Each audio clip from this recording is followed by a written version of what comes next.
Okay, I'm back, and now we're on part 3 of the lab, which is the lever.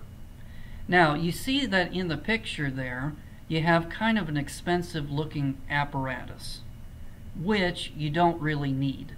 What you need is a ruler and a round pencil. So a pencil that is round in diameter, or basically any cylinder will do.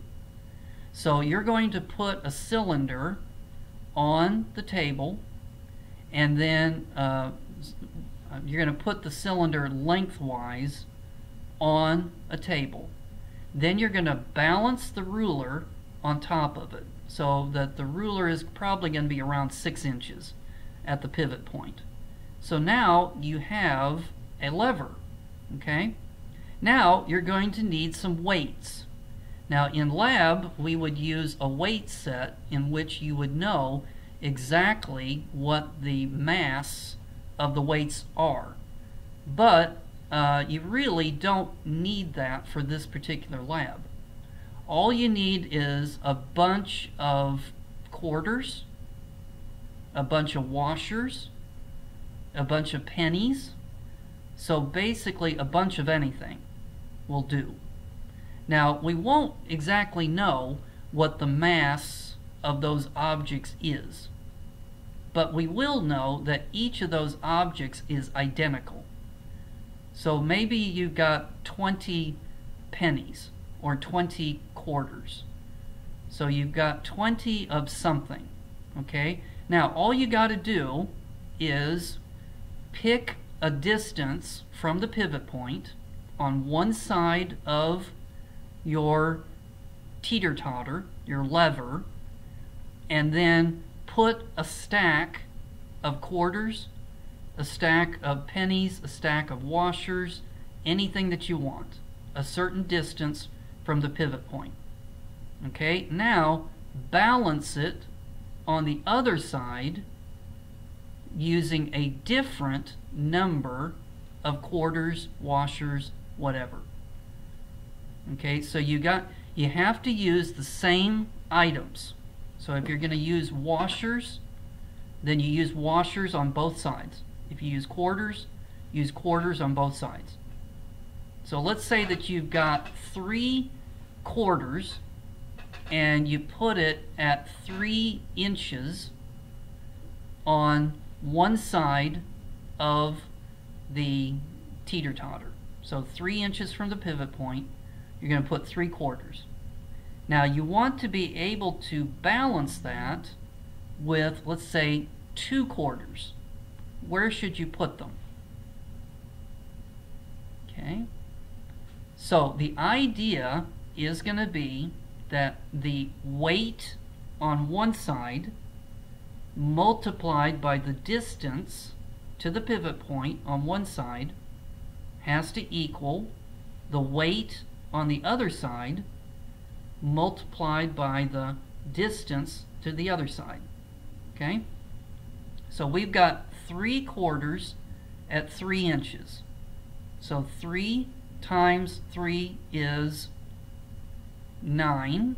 So you got 9 on one side has to equal, okay, on the other side you've got 2 quarters times r, the distance. That's what we want to try to figure out. So it's 9 equals 2 times r. So what's r got to be? Okay, take 9 divided by 2, 4.5. So ideally, if you take the 2 quarters and you put them at 4.5 inches on the other side, it should balance. So that's what I want you to do.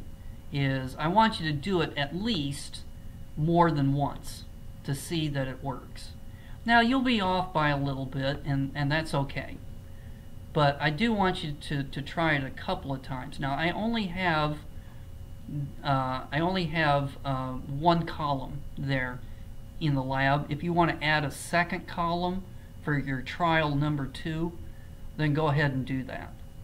Now don't pick the same amount on each side, because then the distance would be the same. And then what's the fun in that? So make sure that you pick 2 different piles of coins or washers to do with this experiment. Okay, now you can't really measure the mass. So instead of measuring the mass, it's just the number of quarters or the number of washers. Now if you really wanted to do this upright though, you could get, for example, a Jell-O box, because on the outside of a Jell-O box it tells you its mass in grams. So you could pile up a certain number of Jell-O boxes on one side, and then you really would know the mass, and then pile up another set of Jell-O boxes on the other side. But I won't have you do that. So this experiment can be done just by the sheer number of objects that you're putting on one side versus the other side.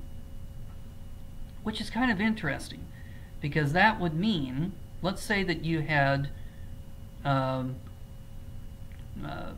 quarters and you balanced it with 2 quarters on the other side.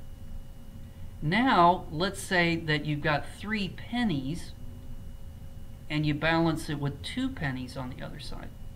It would be the exact same distance. Go ahead and try it. See if it works out for you. Alright, so now we're ready to do the post-lab questions. And so 1, 2, 3.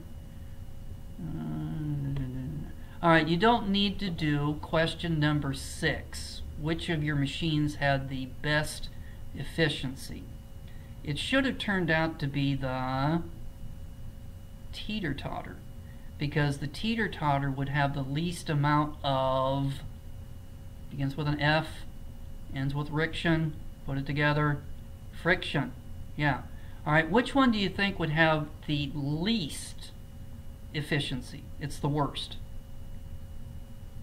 Should be the ramp, because the ramp would have the most amount of friction. Yeah.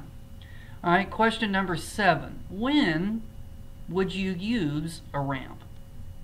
When would you use a pulley? When would you use a lever?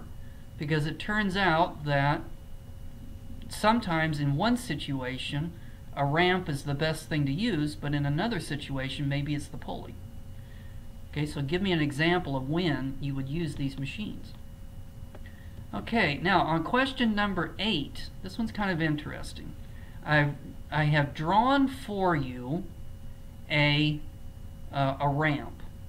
Okay, now how could we change the ramp to make it a better ramp?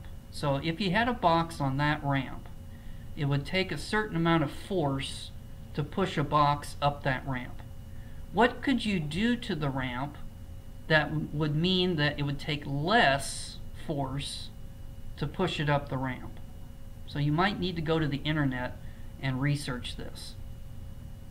Okay, then do the same thing for the pulley. I have given you a certain pulley.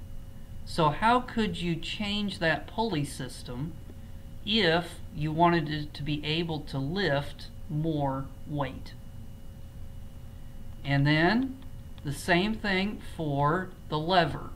What could you do to that pivot point if you wanted to make it a better lever? So you could just describe it in words for each of those 3. What would you do to the system to make it better?